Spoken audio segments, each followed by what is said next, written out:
Welcome. Thanks, Pete. First time in person. Glad to be doing this. Right. So, I watched Jack Mallers' presentation in Madeira. He got into Satoshi's invention, got into proof of work. Obviously, you've written your paper, which is similar, kind of getting into Satoshi's invention, the putting the jigsaw together. But I'm also conscious right now, we know what the price is doing, it's ripping. We see the stats, there are new people coming in, new listeners coming in. So I think it'll be a good show to make to get into what is the genius of Bitcoin. Some of the prehistory, yeah. Yeah, like what it is he built, why it works, why it's so good. Now, you get into a lot of detail in your paper. We will put it in the show notes. People can read it. But I'm going to be conscious there's going to be people listening. This might even be their first Bitcoin show. The first show they listen to about Bitcoin will be with you. Amazing. Getting into the details. But like, you go down these big rabbit holes, right? I tend to, yeah. I think one of my colleagues at work, Stephen, who works on a lot of our marketing and content, I think I was whinging at him like, hey man, I worry this article is getting too long. And he had some great feedback, which was like, there are only two types of people in this world. There are the types who will never read this article and the types who will read it no matter how long it is. So you may as well. So yeah, I tend to find myself in these long rabbit holes. It's like the TikTok people or long form podcasts. Something like that, yeah. Yeah, well, listen, look, it looks longer than it is because of the font and the layout. It could have probably been under 10 pages on a compact A4 sheet. But and I really appreciated the last time we went down the Bitcoin is space rabbit hole. People should, by the way, go back and listen to that. It'll blow your mind. But yeah, let's get into it. Like, why this subject? Why have you decided to go back and trying to like really understand what Satoshi built? Yeah, I mean, I feel like I'm trying to think about the future, and we joke about the stuff in space that's like very far future, but I'm trying to scope it back a little bit to like what do the next few years and decades look like. And the thing that really strikes me is Bitcoin is markets. It's market driven, and I feel like decentralization is something that we often use that word, but like what do we mean when we say that word? And I like my friend Ryan Gentry's definition that decentralization means market-driven. It means economic incentives are the only tools that we really have to create cooperative behavior. In a centralized system, we can rely upon the centralizing authority, the government, the company that owns the servers, and they can enforce good behavior, and they can kick out people that are breaking the rules or griefing the system. If we don't have such entities to fall back on, then all we have is local economic incentives. So we have to make it more profitable to play by the rules than to try to subvert the rules. So economics and market incentives become the things that we have to use to engineer the behavior that we want. Okay, cool. So Bitcoin is markets. How do we get Bitcoin to do more than what it's doing right now? Which I think is important. I believe that Bitcoin is the world's best money and is changing the world as a result of merely being, merely here is doing a lot of lifting, but merely being the world's best money. I think that's really important. But I also recognize that there's, as money, Bitcoin touches everything. And the story of like, therefore Bitcoin fixes everything with no further explanation isn't very satisfying to me. Like, I want to hear more details. Is the internet going to change because of Bitcoin? I think so. Does political representation change because of Bitcoin? Yeah, I think so. But instead of just saying like it's going to just be perfect and better, I want to like draw a picture of it. I want to like convince myself that I understand what that journey might look like. So I've been trying to write with Ryan and with Alan Farrington and several other collaborators, just been trying to write, okay, let's get into details. Like, what does a market-driven, decentralized Twitter replacement look like? Is it Nostr? Is it close to Nostr? Is it different than Nostr? Like, what does Nostr lack that we would need to build, et cetera? And in kind of pursuing some of these thoughts about the future, I found myself having to go back to the past and really read the white paper, which I've read maybe countless times, but really, really read it and try to understand, okay, well, what was so unique about this contribution here? It's a shower thought I often have in my head, like, who is Satoshi and how did they think of Bitcoin, right? And I feel it's interesting because I wrote this article, and then with the whole Craig Wright trial going on, like those Satoshi emails came out, which added just a little bit of color towards the end, and I can come back to that idea. But I found myself rereading the white paper and just thinking, okay, what was the core insight that Satoshi made that no one else made? Because if you really go look at the prehistory, like projects that came before Bitcoin, like Szabo's BitGold, Wei Dai's B-Money, even the concept of proof of work, these are all things that existed before Satoshi. In fact, Dai in his little B money kind of proposal on the internet, which you can Google and find, really spells out essentially the concept of a blockchain and the technology behind it, in the sense of everybody have a copy of all the transactions, and there'll be blocks of them, and they'll be connected, one to the other in kind of a linked list type idea. So many of these things already existed. And I found myself thinking, well, what did Satoshi do? Like, what was like the core new insight? And really my answer is ultimately, it's a finite supply. Like, that's the idea that Satoshi brought to the table.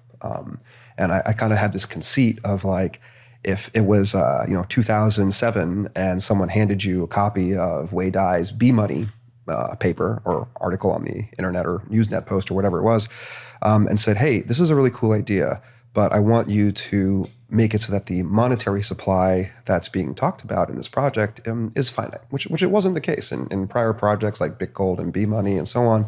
There was kind of this assumption or understanding that the money supply would have to be fungible. It would have to change over time. Like, we as human beings, as the users of the system, would have to change it based on what we think is happening in the world, right? That, in some sense, a very fiat concept that we have to adapt the supply of money to deal with the realities of the world. Had they, in their proposals, dealt with how that would happen, like the mechanics of the supply? Not really, and I think that's what's so fascinating.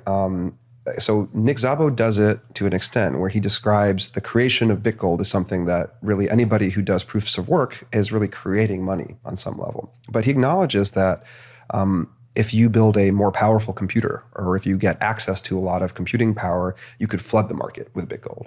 And so he sort of acknowledges that BitGold, at least as he defines it, isn't really money directly. Like, it's more like a collectible, right? Because somebody else outside of BitGold after the fact has to take these collectibles, which can vary widely in their rate of production, and we've got to kind of bundle them up, right? We got to say, well, this was a time period where a lot of BitGold was made, so let's devalue the BitGold tokens during this period. And over here, we didn't produce a lot of BitGold, and so let's call these tokens more valuable. And in some sense, this collectible would have to be turned into a fungible, equal value, real currency.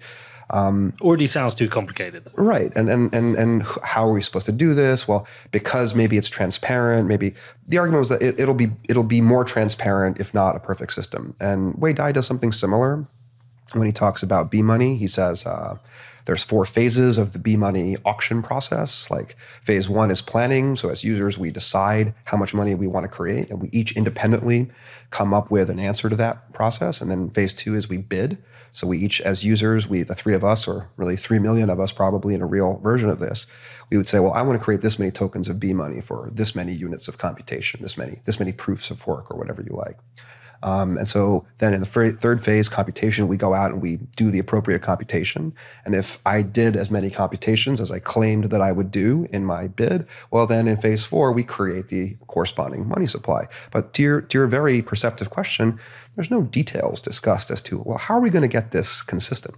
How are we all going to make sure that we all saw each other's bids in time? How are we going to ensure that we all credit and create the correct amount of money by crediting all the proper bids in a consistent way, and we don't ever screw that up? Because you can imagine, just because of the vagaries of the internet and telecommunications, it's very hard to guarantee in a decentralized system where no one is in charge, very hard to guarantee that all the participants see a completely consistent copy of a data set.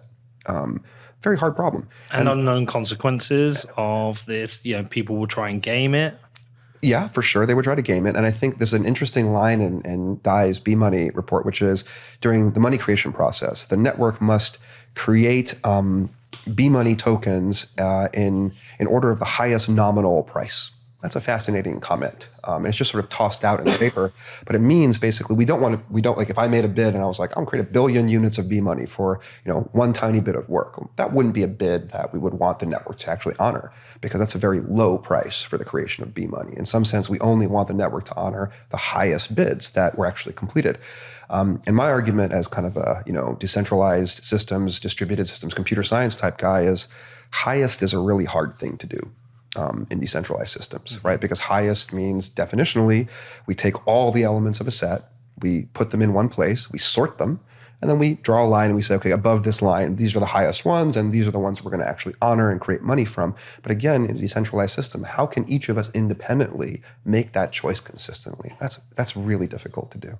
So this was essentially one of the flaws that existed in previous proposals. Correct. Yeah. Do we know things like Liberty Reserve, what they did? I don't know enough about it, right? I did not. That's not one of the projects that I Yeah. really dug into in this research. But again, yeah, I always think like you, it's like Satoshi had a jigsaw puzzle and he put it together. Mm-hmm. And one of the things you're saying the most important thing is that he had the fixed limit. Correct. And I think previous to Is it because of what comes from that? 100%. Yeah. Previous to this, I would have said it's a difficulty adjustment. Yeah. That's the magic part, right? That's the most interesting, novel aspect of Bitcoin. But I now think that is downstream from making this demand. Because that's required to enforce the 21 million. Yeah. And I really, this is my new way of thinking about it. I really think Satoshi decided, look, if I want there to be a finite supply of money, which I think Satoshi did, that's, in my view, one of Satoshi's top line goals in creating the Bitcoin project is eliminating inflation long term as a moral good, arguably. Well, if we need to eliminate long term the ability to inflate the money supply, well, then average users can't have the freedom to create money because they will use that freedom and eventually they'll abuse that freedom. And so if users can't create the money, well, what's the next solution? The money schedule, the creation schedule must be predetermined. It must already be created. Now, I think you could argue that, well, you could have tail emission and all the predetermination is in some sense more important or is the correct statement rather than finite supply. But finite supply is just a simpler idea. And so I think Satoshi jumped right to, well, okay, I can fix this if I just demand that no one creates money, I get to create the money. And I did it in one time in 2009. I defined the entire monetary policy of Bitcoin. We're going to create exactly this many coins on exactly this schedule. And at this point, we're not creating coins every 10 minutes. We're releasing the coins that were created in 2009 into circulation. That's my feeling. And this changes. Leasing. We're releasing. Yeah, we're releasing them for yeah. circulation. Exactly. Like they're like in a box somewhere, and they're slowly being auctioned out one tranche at a time. So all 21 million already exist. They're Correct. just locked in the future. Correct. Right. And they exist in the sense of they exist through social consensus. Right. Every time we download the software and we choose to run it, we're endorsing that monetary policy, which was created back in 2009. So kind of returning to Dai's 4-part money creation model, planning is not required to do anymore. The planning happened once, it's done. Mm-hmm. And bidding is really interesting too, because at this point, we don't create bids to release this money. Like the network creates a bid. The current bid that the network offers is 6.25 Bitcoin at each block. It's about to drop to 3 1/8. And the network also offers a direct price in computations. That's the minimum difficulty. And so instead of having potentially millions of bids, as would have been the case in a version of B-money, or instead of having millions of BitGold tokens that were created that now need to be bundled together into something fungible, there's just a single asking price. The network is saying, hey, global mining community, if y'all do this many computations, I'll give you 6.25 Bitcoin. And everybody agrees to that number. In fact, we all calculate that number deterministically. And I think what's super interesting to me is the reason we can calculate that number deterministically is because we all have this same copy of the blockchain. The reason we all have the same copy of the blockchain is because of Nakamoto consensus, right? It's a real consensus algorithm that results in millions of people being able to have the same consistent view on a data set. And the reason that Nakamoto consensus occurs is because we're ultimately able to replace that concept of highest, which previously was required in B-money, with a simpler concept, the concept of first, all right? So because there's a single asking price, if any network node sees a block that meets the asking price in terms of computations, that's it, that block won. I don't have to wait for a bunch of blocks to come through and then choose which amongst these had the highest work. I know that the first one is good enough. And so the concept of order settlement, right, is trivial. Like there's one asking price that the network offers to the market. The very first order or very first block that meets that asking price is settled, put onto my copy of the blockchain, and then I gossip that out to everybody else. And it turns out this actually results in a consensus algorithm. And that's, to me, a remarkable simplification, that by choosing to say, no, there's no active, dynamic monetary policy, it's completely predetermined. That means there's a single asking price, which means the settlement and creation of blocks is trivial and simple, which means highest gets replaced by first, which means we suddenly get Nakamoto consensus, which then, of course, means we'll all calculate the exact same asking price at a given moment.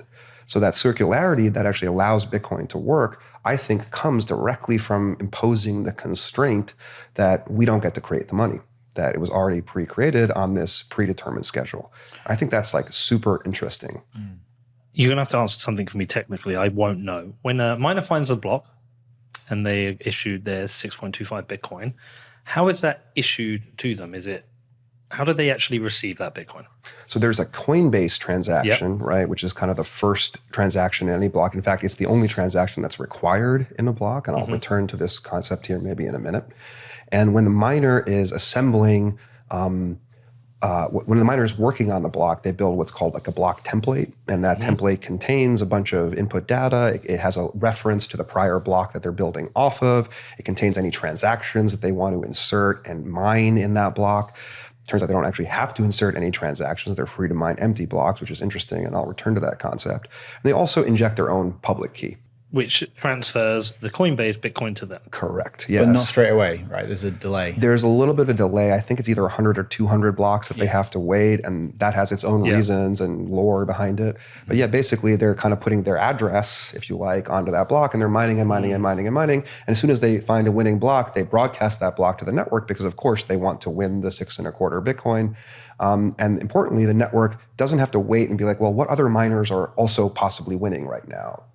We each immediately accept the very first valid block we see, and then we propagate that block downstream. And this, of course, leads to consensus. Yes, there can still be forks, right? There's some exponentially small probability of forks occurring, but by the same mechanism, we'll resolve those forks because one side of that fork will ultimately grow faster than the other. See, I'd argue then those Bitcoin don't exist, but they can exist.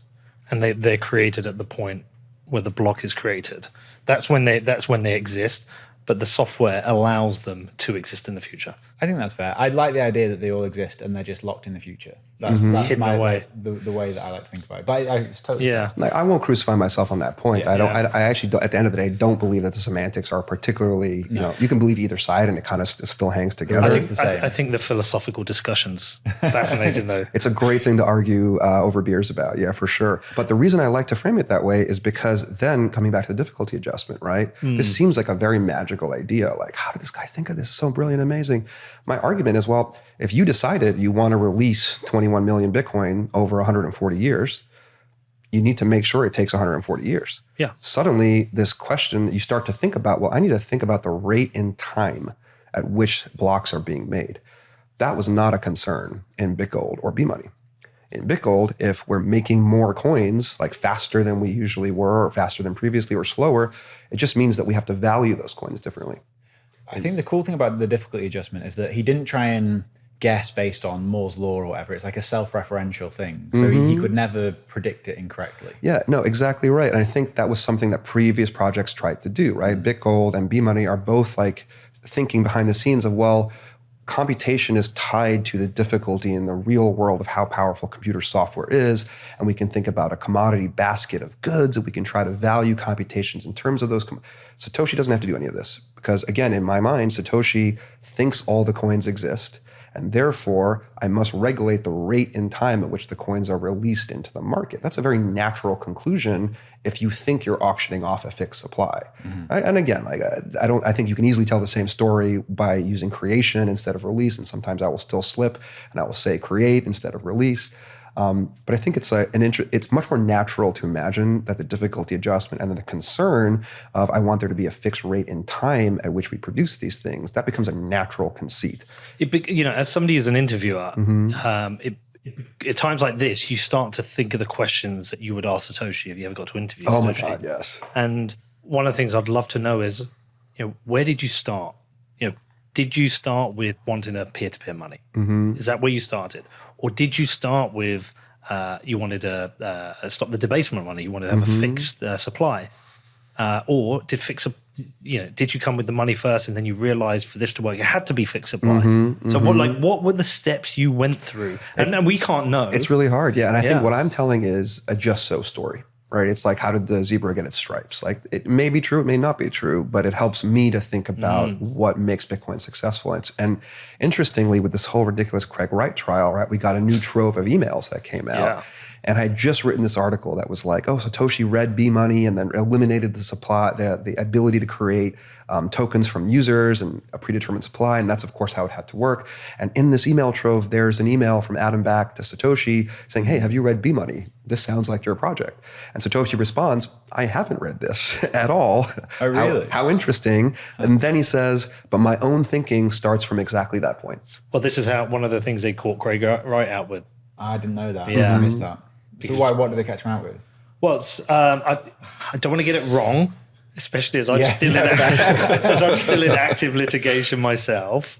But my understanding is that Craig Wright, I think, said he hadn't looked at Beam money. I see. Or it was something to do with maybe the reason the citation to B money came, and it was Adam who told him that you should add a citation to B money. And he said, I haven't seen B money. And then he went and read B money, and Craig Wright didn't know this. Oh, interesting. I think that's it. I'd have to go and double check.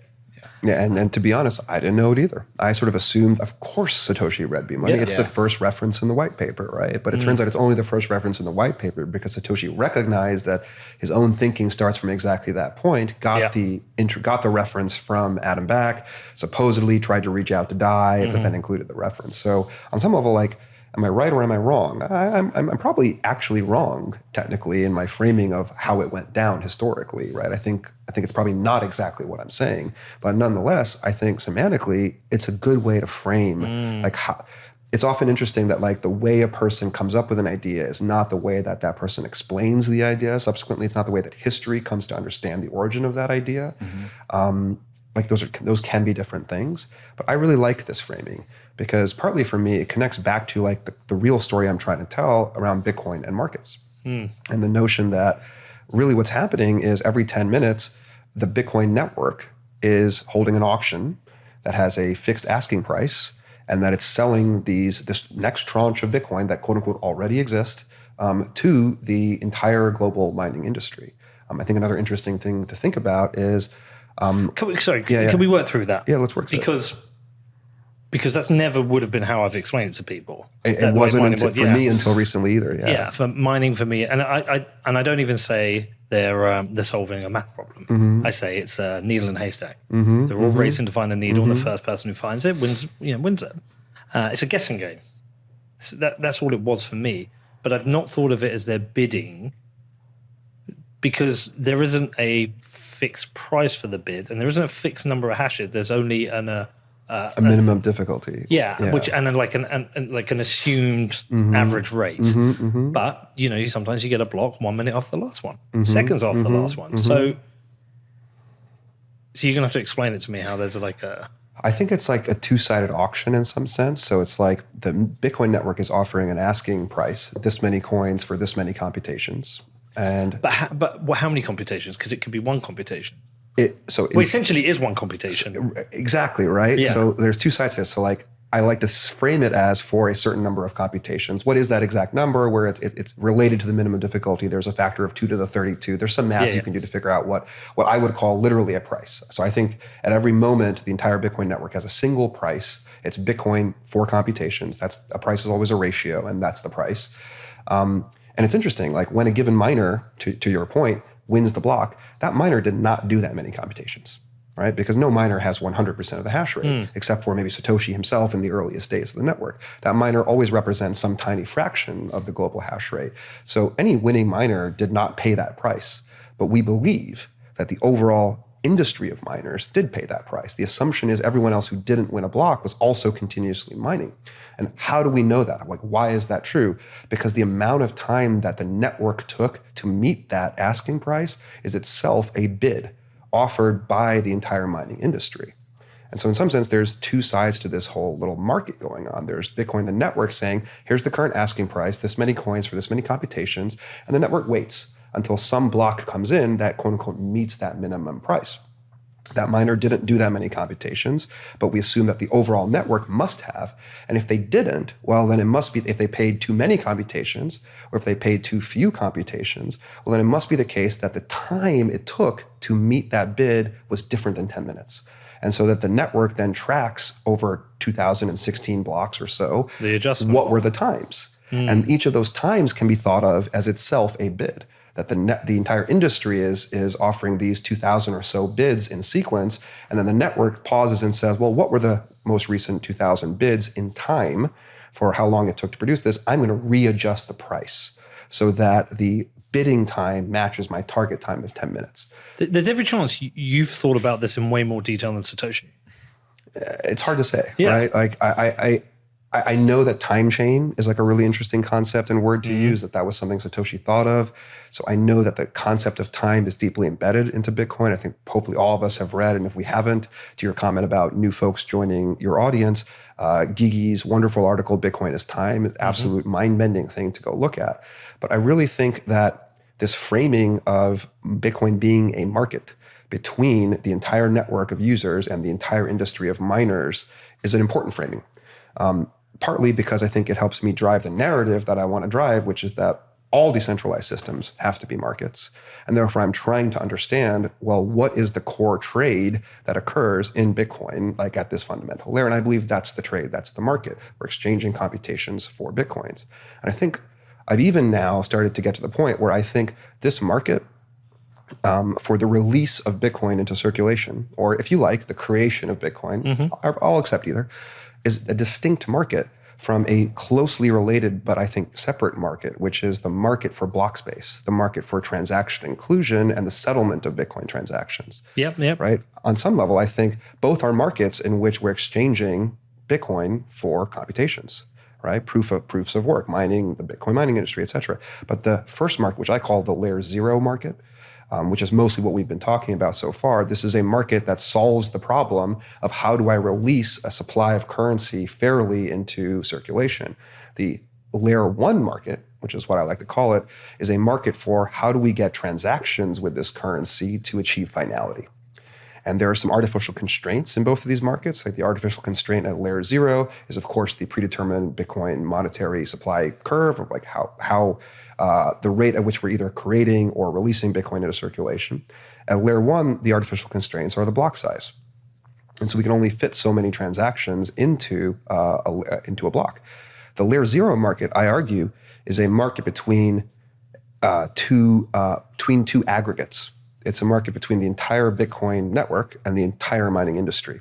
And these are the two participants. And the layer 1 market, I argue, is a market between individuals.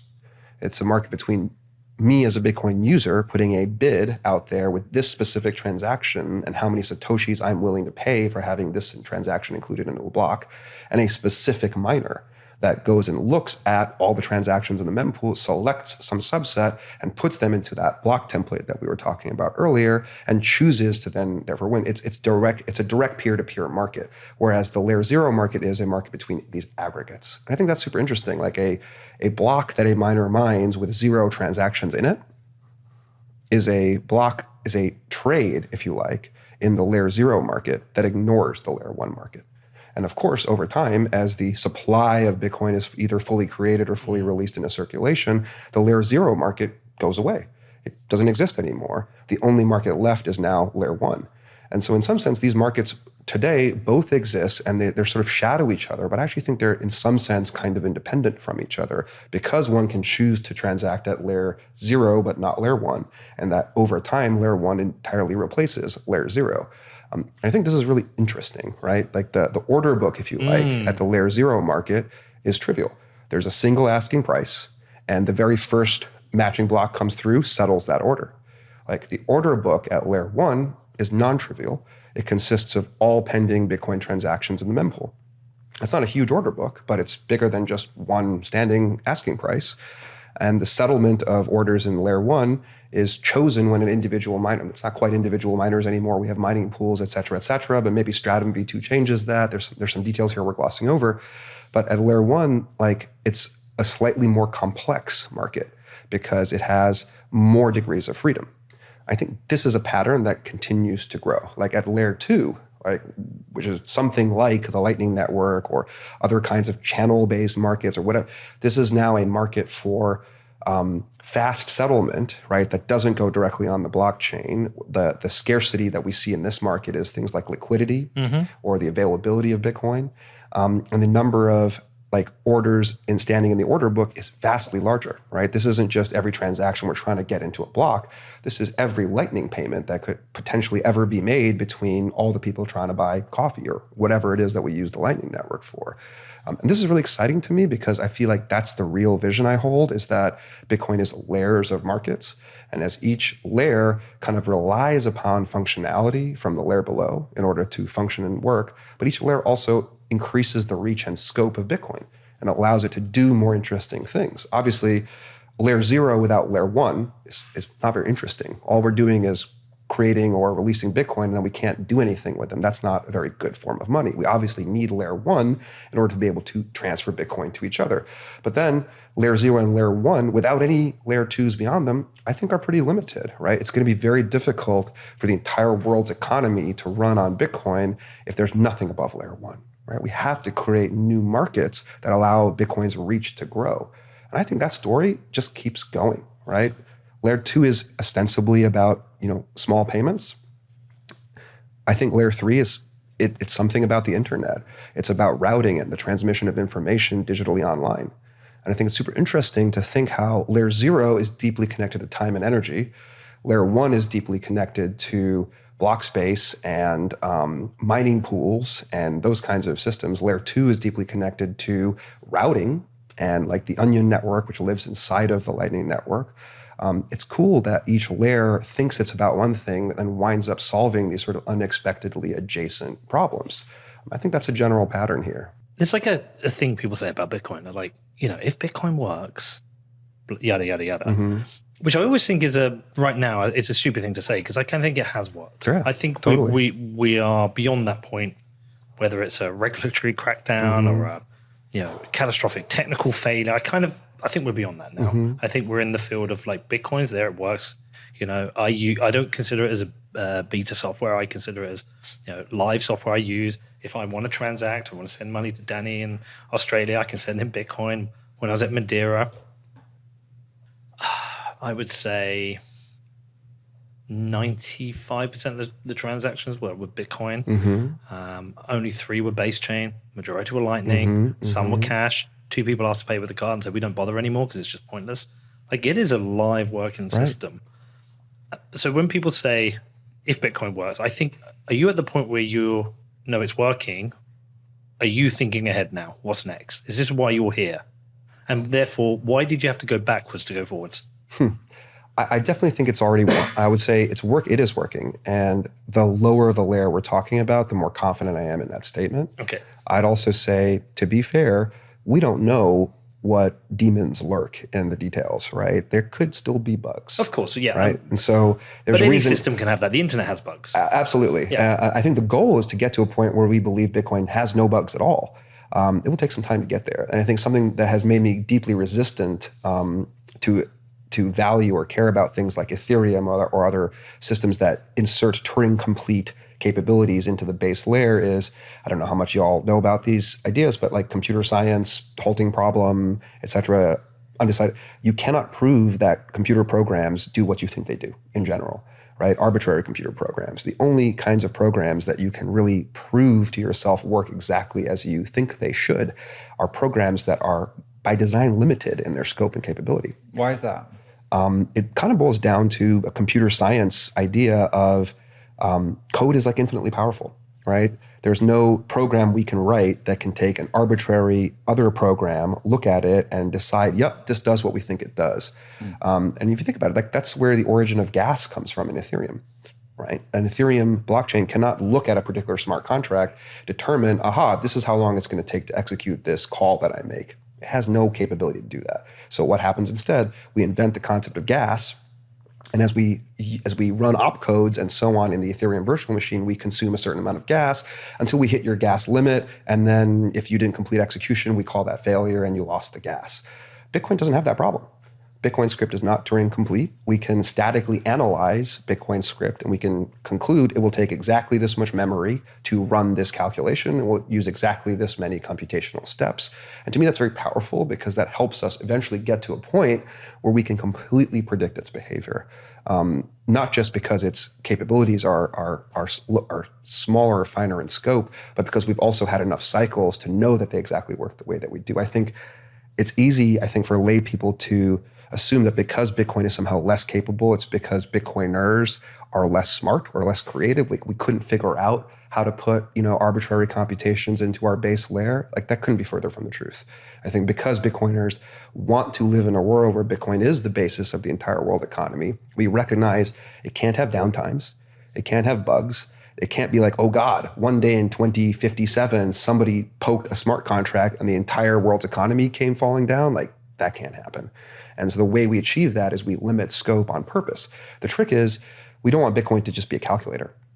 It has to have enough scope to be able to support these additional layers on top of it, but it can't have so much scope that allows us to inject arbitrary computations into the base layer, because if we do that, like, they're like demons. We've lost the ability now to predict or curtail what's possible in the system, which means we're always going to be worried that someone might do something which could bring the system to a halt. It's a very scary idea. John Pfeffer told me that Wentz's orange pilled him by saying, money is a ledger, Bitcoin is the greatest ledger ever built. Does Bitcoin need to be anything more than a ledger? You say it doesn't need to be it needs to be more than a calculator, but does it really? Yes, I think it does, and we have I think historical proof of that, right? The reason I ask is my needs from Bitcoin are very simple. I need to be able to send you Bitcoin. I need to be able to receive Bitcoin, and I need to be able to do it in kind of fast and instant ways, if possible. And I need to be able to securely store it, which is maybe an unchained vault like I have for Rail, but for Football Club, right? I still don't know what else I need from it. I don't think that you need much more than that, but let's dig into those capabilities themselves, right? So I think a really good example to think about is Mimblewimble, right? Yeah, I remember if you remember this paper that came out. Privacy. Right.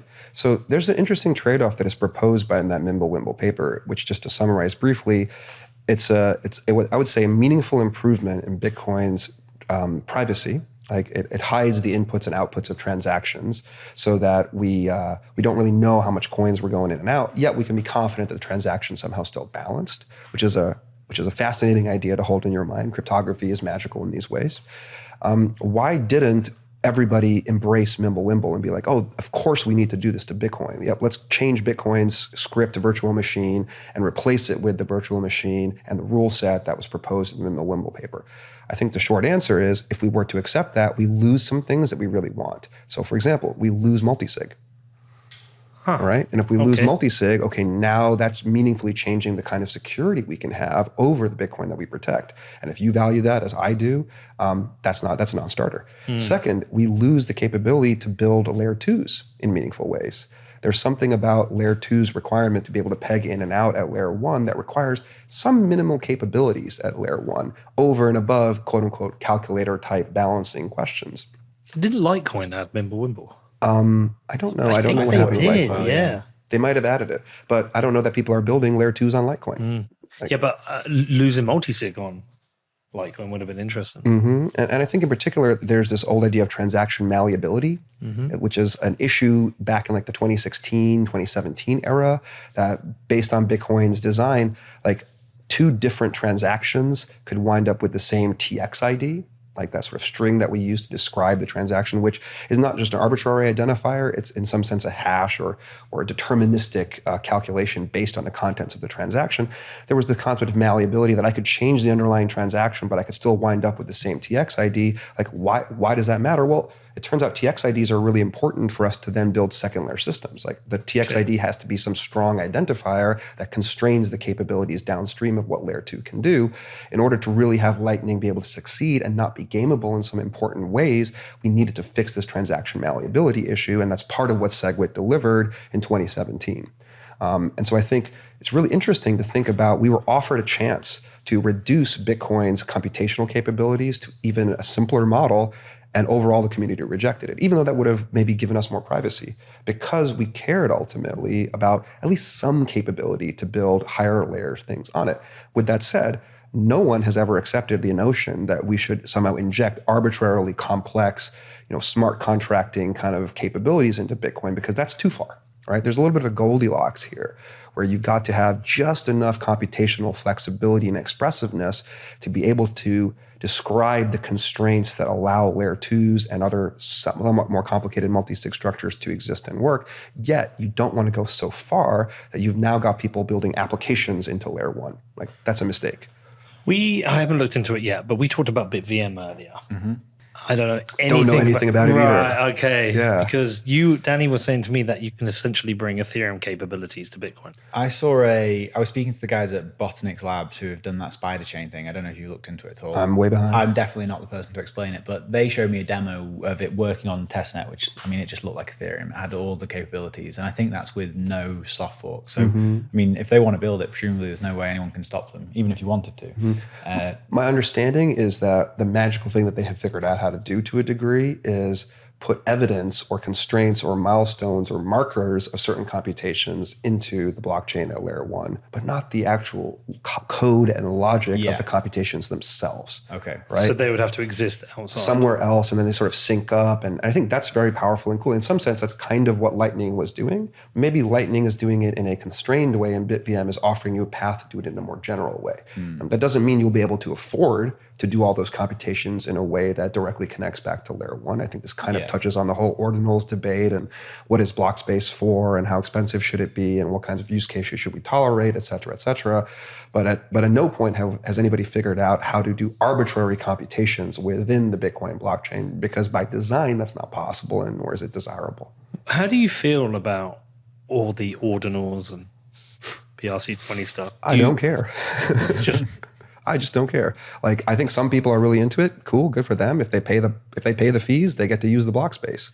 I think if we try to, if we get upset about that and we try to like stop it from happening, they will find a different way to do it. Yeah. They will use, that's what Shinobi said, right? Op return outputs. And if we stop that from happening, they'll figure out how to use extra public keys and multisig to represent the same data. On some level, Bitcoin is flexible enough to allow some kind of representational structures to exist, as long as the market values the other things that we use block space for more than it values this ability to tombstone some cool picture or whatever else you want to put in there. It won't be a problem. It's just so early, and for reasons that I personally don't understand, this notion of art being on a blockchain or being referenced in some way by a blockchain is so deeply important to a large number of people that this use case starts to gain some traction. At the end of the day, I just don't care. Like, I'm pretty confident that will stop happening as soon as transactions become more expensive. Yeah, that's what Marty was saying when we were in Nashville, was that the economic incentives will drive it away. Exactly. Yeah. Okay, so going back, I'm going to go back to when you were talking about, so Satoshi came up with this idea of a fixed limit, and everything is kind of downstream from there. And Parker talks about this as well. He talks about the most important part of Bitcoin is the 21 million. I think even Jeff Booth is saying that, as long as you... I'll say something I love is, like, Parker and I think very differently often, but I think we have a lot of the same ultimate values in some ways. And when he and I both come to the same conclusion for totally different reasons, I think I feel a lot stronger about my beliefs. I think perhaps he does as well. Yeah, I mean, the show we made with Parker, when he talked about the importance of the 21 million and enforcing that, that really resonated with me. That kind of that was one of those moments where I kind of went back and I thought, okay, I understand now. But from that, this 21 million, this fixed kind of supply, are your thoughts that this is what Satoshi needed to do to make Bitcoin work, or what he needed to do to make money work, or is it both? I think ultimately it's probably both. Okay. But I think in the article I was writing, I was trying to not ask the economics question. Yeah. Right? Like, I'm not enough of an economist to really like hold court and say why a fixed money supply has to be better, why, for example, tail emission like shouldn't exist, or to argue Austrianism versus Keynesianism. Like, I can sort of agree with the Austrian perspective. It seems like it makes sense to me, but I'm not enough of an expert to really feel confident making that argument. I feel someone like Parker is a way better like representative of that view and can just speak like so much more eloquently than I can on why that matters. I was trying to make, in some sense, a much more computer science oriented claim. So it's to make the system work. Like, you couldn't even build it if you didn't start from that hypothesis, right? It may also be good economics, but that's not what I was saying. I think I agree with that statement, but it's not what I was saying. I was saying we never built B-money. No one ever wrote up a C++ implementation of B-money and had it scale and so on, because I don't think you could do it. Because you immediately run into these problems of, wait a minute, if all these users are supposed to create bids, how do I collect all the bids? How do I make sure everybody sees the same thing? By eliminating all that complexity, by forcing a constraint to operate, you actually simplify the implementation to the point where you can actually build it. And so my argument is really quite simple. It's independent of any economic good sense that this makes. The notion of a fixed supply, or perhaps more accurately, in my view, a predetermined supply, is a necessary requirement to actually get the thing out the door and get version 0.1 released. Do we know, and I'm asking this without the ability to search right now, but do we know how much Satoshi talked about the economics of Bitcoin? I think quite a bit. Yeah, I mean, did he talk about that with the 21 million? I'm trying to remember. I mean, I'd have to look it up. I think one of my favorite Satoshi quotes is, the history of money, et cetera, is basically full of it is central banks printing and enlarging the money supply. Like, we trust them to control the money supply, yet the history of money is full of breaches of that trust. I love that phrase. So we got both. So we got a system that can work and be built, and we also got the economic benefits off the back of that. Yeah. Do you think Bitcoin is the best example of a free market there is, and because it's decentralized? I mean, I am referring back to, obviously, to your article where you talk about distributed versus decentralized systems, and you're essentially saying you can only really have a fully free market in a decentralized system. Is there any other systems that you looked at, you thought, okay, that achieves something similar? It's interesting. I feel like, on some sense, the openness and freeness of markets is really powerful, but markets also need to have strong protections for their participants. Otherwise, it's very easy to turn into, robber baron, like might makes right kind of bad outcomes, right? I find it very powerful that no matter how much hash rate you have, you can't really spend my coins, right? That cryptography gives me, as a pleb, like a very powerful defense against abuse by those who may have more coins or more hash rate or more real world power than I have. No matter how free the market is, there are some very strong rules built into Bitcoin's protocol. And those rules are just as important to me as the freeness of the market. So with that said, yes, I think I do believe that Bitcoin's market is spectacularly free and open. That's another aspect I think that deserves to be emphasized. It's not just that the market is free, is that there are no barriers to enter the market. And I think the fact that anybody can get a computer or an ASIC and start hashing and essentially selling their services to the open market is really important. It makes that market grow quickly. I also think the fact that anybody who buys any miner who wants to join the mining industry doesn't need to search for customers. I think that's a really important aspect to it too. Like, marketing doesn't matter. Like, it's not that, because I started my mining outfit in this backwater town that doesn't have a lot of Bitcoin users, somehow I'm going to struggle. Like, that's irrelevant. Like, the freeness and openness and connectedness of the market means that that's not a concern. And I think that's a really cool idea too. Too often, like, the quality of one's service is impeded by, like, the lack of investment in marketing or being in the wrong place at the wrong time and not having access to the richest segments of the market. Bitcoin, in some sense, condenses all of that to a single point. We're all connected and we're all part of the same market. And that makes it very, very easy for the service provider side of the market to grow very quickly. And I think we've seen that, right? In 15 short years, Bitcoin's gone from one guy's laptop to, 1% of world electricity usage.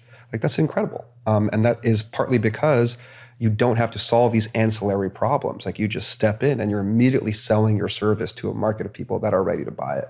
I kind of want your opinion on something then. So a lot of the ideas were foundational to the computer science side of making Bitcoin work. Mm-hmm. And because of that, we also have things that are foundational to certain economic arguments. But do you also then consider this stuff being foundational to a well-functioning society? And and where I'm kind of going at, me and Danny were talking about this a lot, especially this morning. We went to get our coffee. We were talking about you're seeing the fracture in the society. Mm-hmm. It's very clear. I mean, you'll see it here where we are in LA. I'm seeing it where we are in the UK. I just saw a video on YouTube. On Twitter. It's like, again, now we've got in the UK people going into shops and just walking out with stuff. They don't care. We're seeing this fracture in everywhere. A lot of people point to the money. Fair. Do you think some of these ideas, therefore, are foundational to fixing this? Yeah, I do. To me, I think we're starting to verge on politics here, but I think to me, the real threats, the real dangers are centralized actors who gain too much power, lose touch with the constituencies that they're either supposed to represent or protect or service. Yeah. And I think this is independent of money. It's independent of political side of the spectrum. When we criticize communism, like, are we criticizing the concept of, from each according to their ability to each according to their need? I don't think so. I think we're criticizing the notion of Stalin and cults of personality and assembling vast amounts of power in some centralized Politburo, which then, sells out the interests of the entire country. I think when socialists are criticizing capitalism, are they really criticizing like the farmer's market, where we're all just bringing our eggs and selling them to each other and having a great time? The kids are, drinking slushies and the sun is out.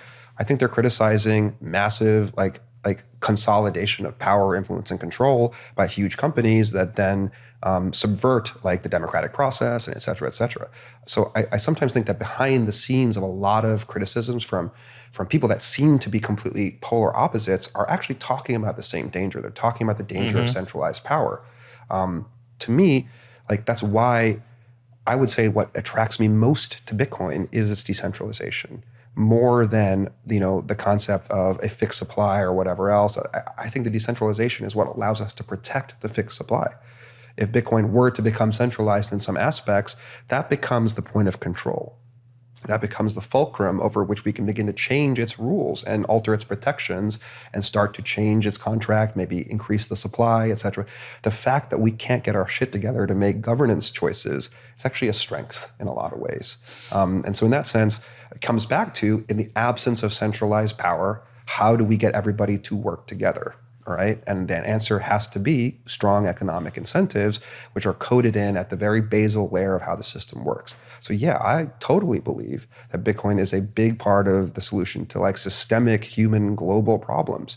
It partly is because the money is stronger and better and fairer, and that will fix a lot of things. But I also think it serves as a rubric, an example, a template for how we can take arbitrary services that we need to consume, and instead of consuming them through centralized providers that go out there and build a massive network and engage in capital borrowing and so on, and then must therefore charge rent to the rest of us to use that network, it becomes a direct peer-to-peer market in which we're just selling the services that people need. In that sense, it becomes much more competitive. Competition, I think, is anti-centralizing. It leads to innovation being profitable. And that causes the dissolution of these kinds of pools of power that are able to protect themselves against new entrants. So that's really powerful, and I think a beautiful aspect of Bitcoin. So when you see these debates over CTV and the different proposals and the difficulty people have had getting social consensus around them, you see that as a strength, because when you compare it to something like Ethereum or Solana, you do have the centralized power where people can enforce changes. And then you see the kind of shit show that happens on both these platforms, the fact that the incentive model is slightly different. Yeah, I mean, Move slow, don't break things. First of all, yeah, definitely. Don't move fast and break things if your goal is to build the entire base of the human economy. Like, that's a bad attitude. But also, yeah, I think it has to be the case that if we want to preserve decentralization, then governance is going to be hard. And I would say long term, I kind of believe in ossification, because as a developer, like, how do we build a perfect piece of software? But can you ever truly ossify? I maybe never. Maybe it's asymptotic, that like the amount of change is always diminishing towards, kind of like the Bitcoin supply itself, But I would say that, like, because what is ossification? Ossifying to the point when things cannot be changed, or it just becomes too hard and difficult. I think more the latter, and maybe also there's because nothing, if there's something catastrophic, right, and maybe also there's nothing left to be changed, right? That we sort of have all agreed. There's a wonderful concept of Kelvin numbering in computer science, which I really like. Like, instead of the version number of a software project continually incrementing upward, you pick a number and then you increment downward. and you can't get past 0. You know what I mean? So you'll never have version 27 of the software. You'll start at version 6, and you only got so much room before you're going to hit version 0.1, and then you're frozen, and you just can't go anymore, right? I love that approach. Donald Knuth did something very similar with like LaTeX and other pieces of software, where instead of, I think it's, I'm going to forget exactly which constant he used, but it's like you start with version 3, and the next version is 3.1, and the next version is 3.14, and the next version is 3.141, and 1415 and 141592. We're just spelling out asymptotically the digits of pi here. I think he might have actually used Euler's constant, but it doesn't matter. Point is, there's these interesting ways to think about software development that are not oriented towards continual feature creep and always building more and more and more and more. That's very consumer software, right? Like industrial strength software, I think, has to adopt a different mentality for progress. Like our goal is not to forever develop the software. And sometimes it's frustrating because as a programmer, code begs us to write it. You know, like it wants to be written, it wants to be modified, it wants to be increased. But every time we do that, we open the door to bugs, to unexpected behaviors, to compromises of the people that are working on the code, et cetera, et cetera. A code base that never needs to change anymore is the only thing that I think we can really, as developers, defend forever. And again, if this is meant to be the basis of the world's economy, it's got to stop changing at some point, modulo some horrific changes or something like that we learn. But at the same time, we have to make changes still. Like we haven't reached that point. So we're not at version 0.1 yet. Like I don't know what the Kelvin numbering equivalent is or how many decimal places of pi that we are out to so far in the development history. But whether it's CTV, whether it's vault concepts, whether it's one thing I always like to bring up in this point is post-quantum cryptography. Like we know that quantum computers are going to exist. We know that there's 1.1 million P2PK coins waiting to be stolen by anybody that has a sufficiently powerful quantum computer. We know that redeem scripts that use ECDSA public key cryptography are going to be vulnerable at some point in the next 10 to 15 years. Maybe I'm wrong about that number. Maybe it's 20 to 25 years, but it's not forever. Like this is going to happen. And yes, quantum computers will break everything eventually. All of e-commerce and stuff will break, but Bitcoin will be first because Bitcoin is the most valuable thing to break. The big honeypot. It is. And so are we going to change something about Bitcoin to fix that solution? Like there exist post-quantum public key cryptography algorithms out there. There's a wonderful lattice-based cryptography thing, which is not only post-quantum, but fully homomorphic, which doesn't matter what that means. It's cool as shit. Like it hasn't really reached production because no one cares. Like regular cryptography is good enough to buy tchotchkes on the internet right now. Bitcoiners are going to care. So again, whether it's CTV, whether it's quantum, whether it's some other thing, whether the anti-ordinal people are right and we need brand new filter. I don't know, whatever is your pet issue. There are clearly some changes that have to happen, yet every change is frightening for us because those of us that have been in the industry a while, we remember how hard it is to change Bitcoin. It leads to contention. It leads to friendships breaking up. It leads to hard forks. It leads to communities which become alienated from Bitcoin forever. Like it's crazy to me that Craig Wright and BSV and BCH and whatever is out there, like it's crazy to me that stuff still exists. And at the same time, these people could be with us. They could be with us. And they should be with us. Absolutely, absolutely. And yet they're not because decision and difference led to ego, led to pride, led to tribalness, et cetera, et cetera. I think a lot of people are terrified to introduce questions that cause Bitcoin as a community, as a technical project, as a movement, as a religion, to have to ask of itself the need to change because there isn't a great methodology to do this. Nor do I believe that we should develop some complex methodology to smoothly change Bitcoin because I think that's antithetical to the project's long-term goals. So what are we left with? We're left with just a pile of shit here where we have some hard work to do and we have no methodology by which to do it other than, I don't know, these conversations, like, beers in a pub, like people remembering that their goals are the same and moving slowly and testing things. And it's easy for me to say this because I'm not enough of an expert to actually make these decisions. Like I'm never going to be the person in the core repository writing the code to fix this, right? I might weigh in on like what I think is right, what I think is good.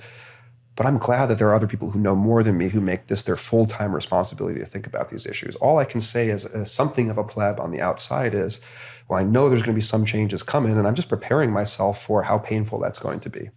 Yeah, I mean, look, when I came in probably in 2017, I I never fully appreciate the gravitas of the block size wars. Mm-hmm. I was like, okay, it's not like we're either going to end up with this, Mm-hmm. or we're going to end up with this. We're going to have bigger, and I didn't realize the depth of how important this was for Bitcoin. How much was at risk? Mm-hmm. How much the future of Bitcoin was at risk? How much in terms of just not just technically, but economically? Mm-hmm. I just had no concept. I assume you're similar. Very similar, yeah. I get it now. If there's a new block size war, I'm materially affected if something goes wrong. I'm kind of I'm not an ossification guy, but I'm like, just don't fuck it up, man. Because No, it was a huge lesson for me too. I was originally a big blocker because I read the argument that, hey, just change one line of code and then we don't have to worry about this for several years. And I was like, well, that's a great hack. Makes sense. Great hack. You know, like that's a very good solution when you don't want to solve the hard problem. Just do a little hack. If it buys you a couple of years, okay, that's great. That is MVP, right? That's a good solution.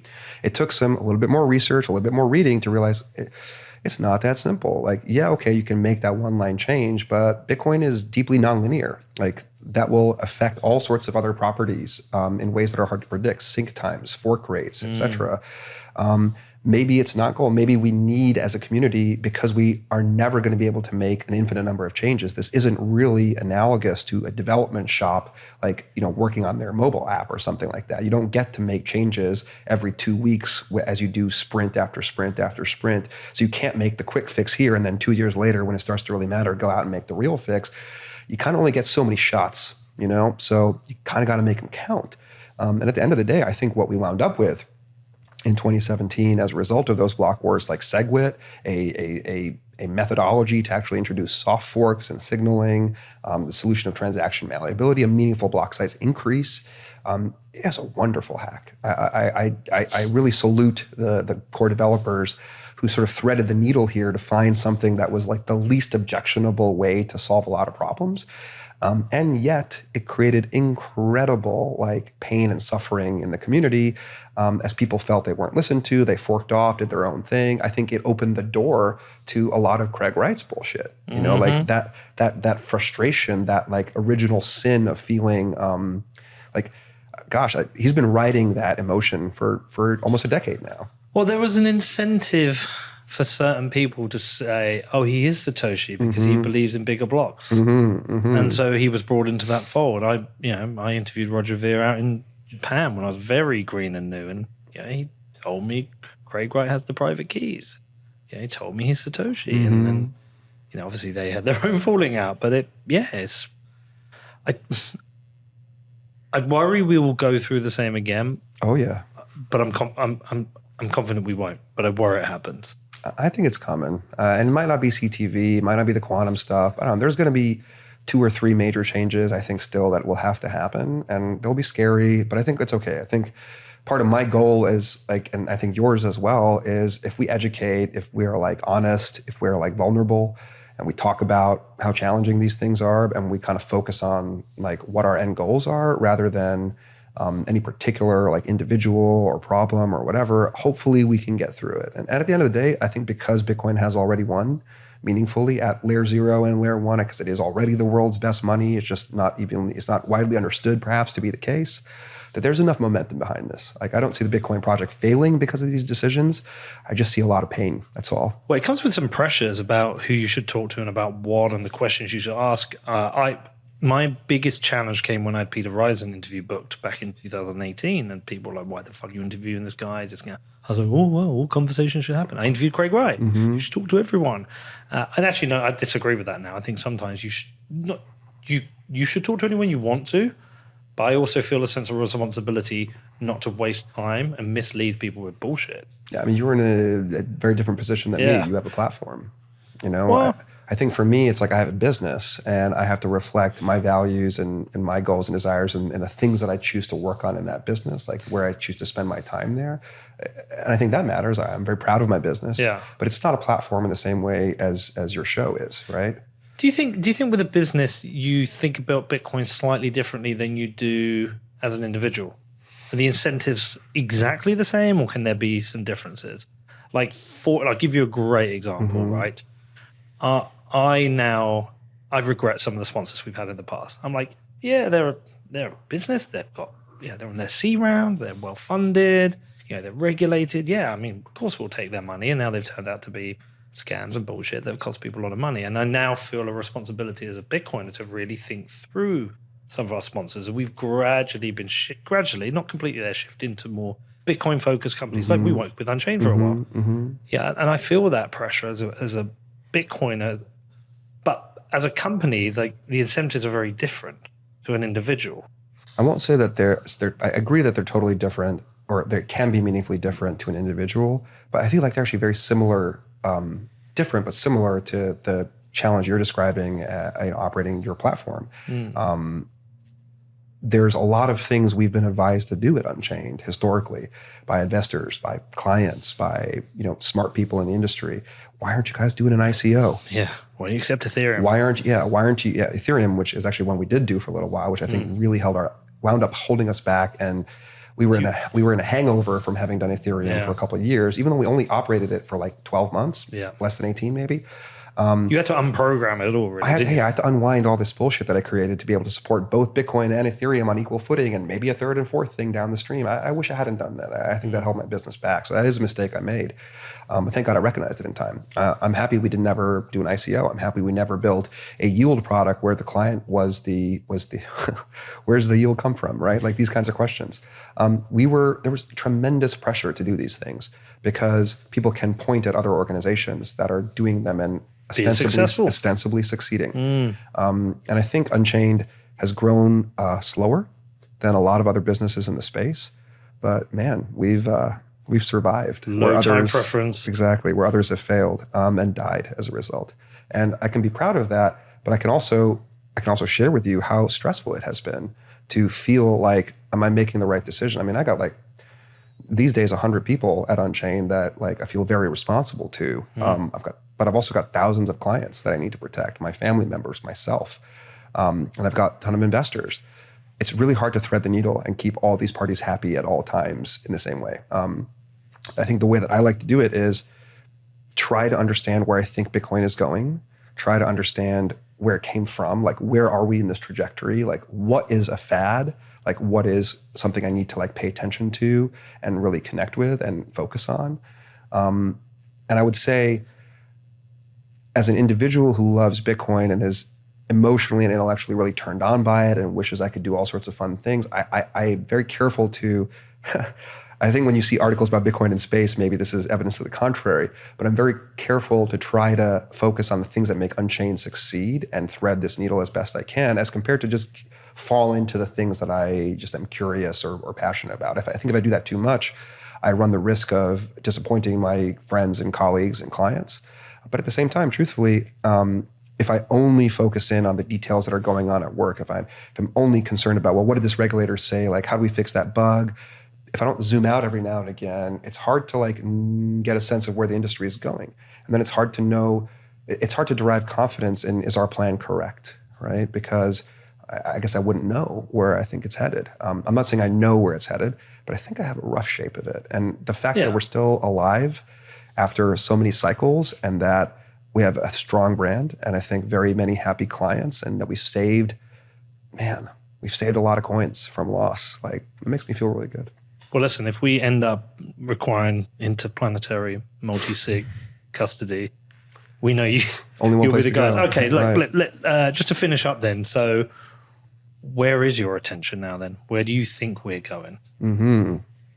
Well, ultimately, I think this is why I'm so focused on markets, because something that has been bothering me for years, I've been unable to successfully like affect this transition in the world, but that's why I come on your show. That's why I try to like talk about this as much as possible. It's funny, man. There's a scientist, Stuart Kauffman, who I've always looked up to. Is the originator, he's a theoretical biologist. He's full of brilliant insights, and I think his vision exceeds his ability to talk about his vision. And one thing I love about him is when he talks, he's so open about the difficulty he has even describing what he's thinking, right? And it's wonderful if you ever Google him and listen to him speak. He's a brilliant speaker, but he's so vulnerable in being honest about how hard it is to talk about things like the origin of life or the nature of evolution or the purpose of humanity or whatever things he thinks about. I do feel similarly that for years, Ryan and Alan and I and many other people are talking and thinking and writing about Bitcoin as layers of markets. Yet I can't just give you the business plan for how Twitter operates in the future. I can't just show you what an election in 2055 looks like or whatever else it is. Truthfully, I don't know. It's kind of like city planning. Planned cities don't feel as fun to live in, as vibrant, as alive as cities that grow. And so I think on some level, I just need to let Bitcoin grow. But I do care about affecting that growth in some ways. Like with my own business and focusing on layer zero and security and financial services, that's what I do in my day job, I would say.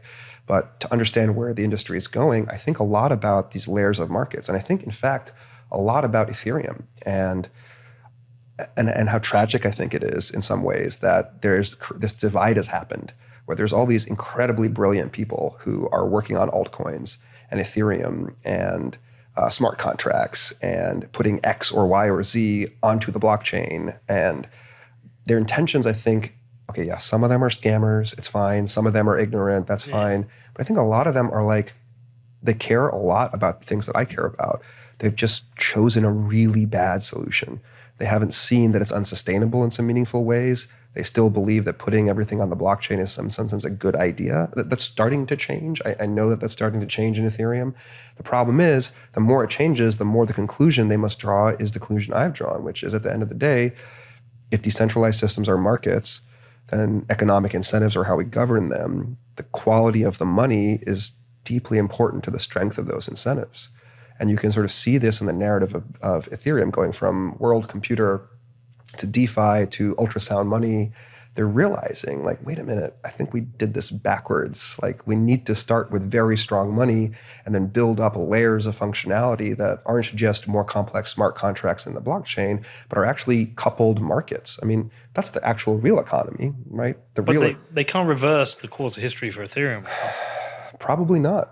Probably not. At this point, there's too much momentum. There's too much VC money. There's too many egos and hard conversations to go in that direction. Yet, I think there are learnings there. I think when you build a really complex decentralized marketplace for credit or for prediction markets or whatever else, okay, yeah, the underlying implementation is pretty unsustainable. But there are some important learnings that are probably happening at some higher layer there. The vision I hold is that Bitcoin kind of like from underneath eats those markets, like to an extent, maybe it's happening with NFTs on Bitcoin, not something I particularly care about, but I sort of see it happening. The world I'd like to see is eventually a lot of these projects, their leaders, their learnings kind of transition over to being on Bitcoin because they understand and accept that, okay, look, if I really want this to succeed, like if I really want to solve this problem, I need to do it with the strongest possible economic incentives I can bring to bear, which means I have to do it with the best money, which means I need to learn how to express these things in Bitcoin land. And that unfortunately means you don't get to just write a bunch of smart contracts, deploy it to the chain, throw up a web front end and go raise money and say like, hey, I solved this problem. Like that is what we've been doing for 10 years in Ethereum land. And it appears to work superficially, but it's not a real solution. It's not going to work. It's going to fail. Those things don't belong in the blockchain, et cetera. But I think over time, as Bitcoin develops these stronger markets, right? Like Bitcoin's still solving the problem of how do we pay each other for things, right? It's already such a hard problem. It's going to be another 10 to 20 years before we move from that problem. Okay, now there are, a billion people using the Lightning Network, and it's really easy to pay people for things. And it turns out, in creating this market, we've actually now built, in some sense, an onion-routed network amongst a billion people in the world. Okay, let's start exchanging data through this network. Let's start motivating data marketplaces and computational marketplaces. Okay, now we're starting to get to the capability that maybe there's a thing like a dApp. I can build a distributed or decentralized application that really runs on Bitcoin in some sense. It doesn't run on the Bitcoin blockchain. It's not like code that lives in some block somewhere. It's a set of incentives that people choose. It's a service that people choose to provide because they're getting paid in Bitcoin for it in a reliable way built on many layers of markets that way at the bottom are releasing money into circulation and way at the top are paying people for data that they're moving through a new kind of internet. And I think this is it's a slower vision. And I think in VC land especially, slow is not very sexy. It's hard to raise money on a thing that won't exist for 25 years. But at the same time, I think it's inevitable. And so part of what I see happening is the establishment of all these kinds of markets. I see the replacing of the entire internet with something that settles directly through Bitcoin. I see meaningful disruption of so many human networks to be not centralized companies, again, providing them and screwing over their constituents and their customers, but deeply competitive networks and markets that allow us to scale these systems in more efficient, like fairer ways. That's a fucking beautiful vision, man. There's a lot to think about there because it comes back to that. It's like when somebody says, what is Bitcoin? It's like, well, you can explain Bitcoin in current state, but that's kind of like end state. And it's like, which one are you trying to explain? But Bitcoin has to go through this slow process to get to end state. And so it's like, oh, it's not good as money. It's too volatile. Well, it's like, well, it has to be volatile for us to grow. You know? So I think that's super interesting. If the internet meaningfully changes to be something that settles through Bitcoin, if the direct payment for packets and computations and sourcing data turns out to be like the next version of how human telecom and communication works, and if that idea becomes widely understood, I think that cracks open the door to a lot of new changes. Like that's an idea that I've had now and been sitting with for many years. And it's caused me to then, because I believe it's inevitable, that's caused me to be like, well, then how does that affect computer security? How does that affect intellectual property? How does that affect AI? How does that affect political representation? Like I'm ready to have those conversations because I believe this intermediate thing is happening. I think it's hard for me to, again, totally describe what that market looks like and convince everybody in the world that AT&T will no longer be a company in 20 years, that there'll be something else that is better and works better than AT&T at providing connectivity, but it's actually settling through Bitcoin. It is more of a protocol or a market than it is a company at all. Once you can believe that, then I think the door is open for most people to start thinking about these consequences. And to me, that's super fascinating because I love some of these consequences. So almost like Bitcoin will lead to the decentralization of the internet. And therefore that will reduce, so that's going to reduce down the issue of centralized power, which will mean that you'll be able to remove, say, political influence from large social media networks if they become decentralized as well. And so it's like everything we've learned and built from Bitcoin can bleed into the rest of technology and the internet. I would say into the rest of every other human network that exists. Okay. So online and offline. I think so. Yeah, energy, for example, it's already starting to happen. We're seeing the effect of Bitcoin on energy production and distribution. I think that's what Bitcoin does, right? Because it allows us to replace centralized service providers with market-driven, with stronger and more direct peer-to-peer markets. Yeah, that's fucking powerful. And I think if you accept that, it opens the door to all sorts of fascinating things that could not exist prior to this. Okay, so Bitcoin eliminates the ability for humans to exploit bad incentives in some ways. Not all. Yeah, it's a better set of incentives. It's like Bitcoin. Bitcoin allows decentralized versions of service providers to be as robust and, in fact, more robust and more efficient, and therefore chosen by consumers who want that service, right? Like in some sense, we're as Bitcoin owners today, we're kind of saying like the service of having a money that I use to transact with, I prefer to buy that service from the Bitcoin side of the world rather than the fiat side of the world. And because at that level, Bitcoin is already winning, and we already see how it's winning. It's not possible for me today to surf the internet based on a set of markets settling through Bitcoin. That doesn't really exist. Yeah, I still have to use Time Warner and AT&T and blah, blah, blah. But over time, as those networks start to kind of become within Bitcoin's reach and scope, I'll suddenly realize, wait a minute, it's actually faster and better and cheaper for me to surf the internet through this weird Bitcoin side of things, and I'm just going to do that. And then once more and more people start to do that, that old centralized provider dies, or if they're smart, just becomes a provider in that new marketplace, right? Much in the same way that I think today's energy providers ultimately become Bitcoin miners because they realize that is actually the future of their own industry. So I think similarly, we see telecoms convert over to, instead of charging you in advance and having a monthly supply, they just start connecting through the Lightning Network with sats, streaming sats, value for value. All these ideas start to become more mainstream. And then I think things like Amazon Web Services, which runs like everything in the world. Like that just becomes a service that any of us can provide, right? That we're starting to solve that problem locally. And man, this has a lot of connections to artificial intelligence and AI's capability to optimize within these kinds of marketplaces, and fascinating concepts. Yeah, my brain moves a lot slower than yours, so I'd have to think about this a I've bit. just had more years thinking about this. Do you know, I wish I'd have studied computer science. I may have failed, but I wish I'd done it. I mean, what did you do? Did you go to uni? I didn't go to uni, but I did audio engineering, Yeah. but like, industry level stuff. I feel like you guys have got an advantage over us.